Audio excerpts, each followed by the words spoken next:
আল্লাহ তাআলা কোরআনুল কারীমের মধ্যে বলেন ইন্নাল্লাযীনা ইয়াকুলুনা আমওয়ালাল ইয়াতামা যুলমা ইন্নামা ইয়াকুলুনা ফী বুতুনিহিম নারা। আল্লাহ রাব্বুল আলামিন বলেন নিশ্চয়ই যারা অন্যায়ভাবে ইয়তীমের সম্পদ ভক্ষণ করে ইন্নামা ইয়াকুলুনা ফী বুতুনিহিম নারা, সে কেমন যেন আগুনের দ্বারা তার পেটকে ভরপুর করে। আপনারা একটু জবাব দিবেন, বলেন তো আগুনের স্থান জান্নাত নাকি জাহান্নাম? নিঃসন্দেহে জাহান্নাম। আল্লাহ তাআলা বলেন ওয়াসায়াসলাউনা সাঈরা, অচিরেই তাকে জাহান্নামের মধ্যে নিক্ষেপ করা হবে। সেজন্য ইয়তীমের অসম্মান মানে ইয়তীমের সম্পদ দখল দেওয়া, ইয়তীমের সম্পদ ভক্ষণ করা। 2 নাম্বার ইয়তীমের সম্মান করা, অর্থাৎ তার সাথে সদাচরণ করা, ভালো ব্যবহার করা। অনেক সময় আমাদের অনেকের ঘরে ইয়তীম বাচ্চা থাকে, নিজের আত্মীয় স্বজন। অনেক সময় এমন হয় আপন চাচার ঘরে ভাইয়ের ছেলে ইয়তীম, মা বাবা মারা গেছে, ছোট বাচ্চা ইয়তীম। আপন চাচা ওই ইয়তীমের সাথে খারাপ আচরণ করে, খারাপ ব্যবহার করে। বরং ফলে বলে কলে কৌশলে সে যদি পারে, একজনের সম্পদ আছে ইয়তীম, সে সম্পদের মুখাপেক্ষী না, কিন্তু তার তো মা বাবা নাই, সে একটু স্নেহ মহব্বত ভালোবাসার মুখাপেক্ষী, ঠিক কিনা বলেন? ইয়তীম হইলেই যে তারে খাওয়াইতে হয় সব বিষয়টা এমন না, বরং সমাজে অনেক ধনী ইয়তীম আছে, সে একটু মানুষের ভালো আচরণ, একটু মহব্বত ভালোবাসার আশা করে। তার সাথে যদি কেউ খারাপ আচরণ করে, ইয়তীম বাচ্চার অন্তরের মধ্যে আঘাত লাগে। আহারে, আমার আব্বু যদি বেঁচে থাকতো তাইলে আমার সাথে কেউ এমন খারাপ আচরণ করতো না। আমার আম্মু যদি বেঁচে থাকতো তাহলে আমার আম্মু ওই আমার আরেক ভাইয়ের আম্মুর মতো আমাকেও মহব্বত করতো। এই ব্যথাগুলা অনেক ইয়তীমের অন্তরে থাকে, যদিও সে সম্পদওয়ালা। সেজন্য ইয়তীম ধনী হোক আর গরীব হোক, আমাদের উচিত ইয়তীমদের সাথে সদাচরণ করা, স্নেহময় ব্যবহার করা। আর যদি ইয়তীম গরীব হয়, তাকে খাদ্য সহায়তা দিয়ে সাহায্য করা।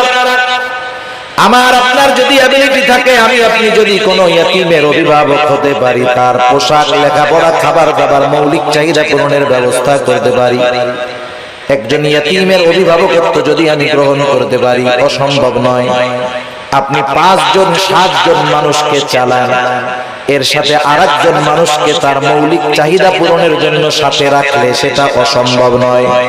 কেউ যদি কোনো ইয়তীমের দায়িত্বভার গ্রহণ করতে পারে, ইয়তীমকে লেখাপড়া শেখাতে পারে, ইয়তীমের অভিভাবক হতে পারে, নবীজি সাল্লাল্লাহু আলাইহি ওয়াসাল্লাম বলেন আনা ওয়া কাফিলুল ইয়তীম কাহাতাইনি ফিল জান্নাহ। নবীজি সাল্লাল্লাহু আলাইহি ওয়াসাল্লাম বলেন আমি আর ইয়তীমের অভিভাবক জান্নাতের মধ্যে এমন করে পাশাপাশি অবস্থান করব।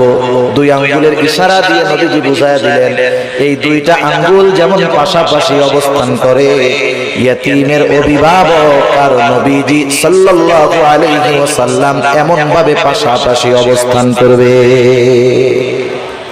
তাহলে ইয়তীমের সম্মানের তৃতীয় অর্থ যে যদি পারা যায় তাহলে ইয়তীমের অভিভাবকত্বের দায়িত্ব গ্রহণ করা। আপনি আমি পুরাটা পারি না, মাসে 500 টাকা দিয়ে একটা ইয়তীমের খরচ বহন করতে পারি, বছরে 1000 টাকা দিয়ে পারি যে এটা আমি শুধুমাত্র ইয়তীমদের জন্য দিলাম।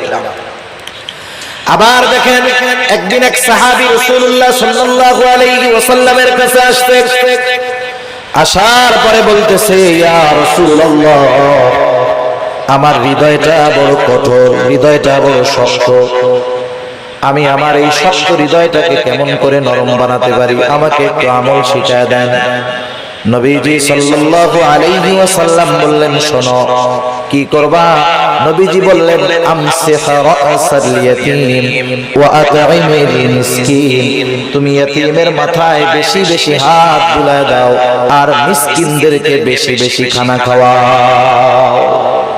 ইয়তীমের মাথায় হাত বুলায় দিলে মানুষের অন্তর কোমল হয়, নরম হয়, শক্ত হৃদয়, কঠিন হৃদয় নরম হয়ে যায়। সাহাবায়ে কেরাম তারা এসে বলতেছে নবীজি আমাদের অন্তর নরম হয়ে গেছে, একটু আমল বলে দেন যেটা করলে দিলটা নরম হবে। নবীজি কি বললেন? ইতিমের মাথায় হাত বুলায় দেন।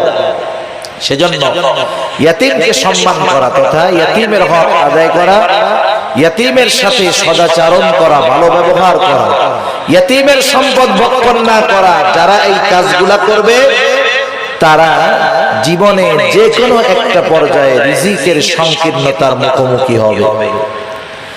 তাহলে রিজিক সংকীর্ণতার চার কারণের প্রথম কারণ হলো আল্লাহ তাআলা বলেন তোমরা ইতিমদেরকে সম্মান করো না তথা ইতিমের হক তোমরা আদায় করো না। দুই নাম্বার আল্লাহ রাব্বুল আলামিন বলেন ওয়ালা তাহাদ্দুনা আলা তুআমিল মিসকিন, তোমরা মিসকিনদেরকে খানা দাও না। ব্যাখ্যা হলো তোমরা শুধু খানা নিজে দাও না তা না, নিজেও দাও না, অপরকে খানা দিতেও অনুৎসাহিত করো, নিরুৎসাহিত করো। নিজেও দেয় না, আরেকজনকেও দিতে দেয় না।